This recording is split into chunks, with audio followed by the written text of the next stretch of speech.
Gafleti në raport me këtë temë manifestohet në forma ndryshme. Ka herë si përjashtim total i këtij armiku në jetën e përditshme, pothuajse fare nuk është prezant. Nganjëherë po është prezant, por ju nuk e trajtojmë me përmasat e kërkuara. Madje Ibn Qayyim rahimahullah përmend se edhe në të kaluarën kur është trajtuar kjo temë zakonisht nuk i është dhënë pozicioni i merituar.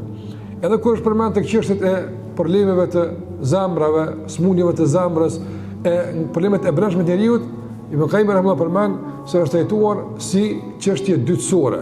Çështje primare dhe kryesore është trajtuar çështja e nefsit, çështja e egos dhe brendshme të njeriut. A thuval për njeriu është më problem dhe më armik nefsi apo shejtani? Dhe kush e suporton tjetrin në bërje të keqes? Andaj zakonisht të flasim për nefsin, duhet të luftuar nefsin, duhet bërë këtë. Nëse nefsi është një ushtar i manipuluar, është një viktim e keqpërdorur, nëse esenca është shejtani. Dhe Ibn Qayyim rahimahullah përmend se qasja e Kur'anit ndaj shejtanit e bën që kuptojmë se ky është kryesori, ky është esenca, ky është baza.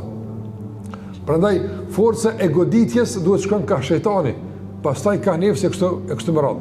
Këta janë armiq padyshim, por njëri është armik, domthonë i manipuluar, e tjetri është armik i fokusuar, i përvetuar.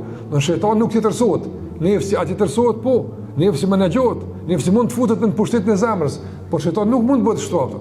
Prandaj gafleti ka kësaj na bën që të flasim për këtë çështje më të madhe. Andaj Abu Darda radhiyallahu ta'ala anhu thot, nga mençuria dhe zgjuarësia e një robi, nëse më kupton një rob është i zgjuar, i vëmendshëm apo i kujdesshëm, thot atëra kjo treguesi kësaj është njohje e kurthave të armikut dhe kuptimi nga i vjen ato.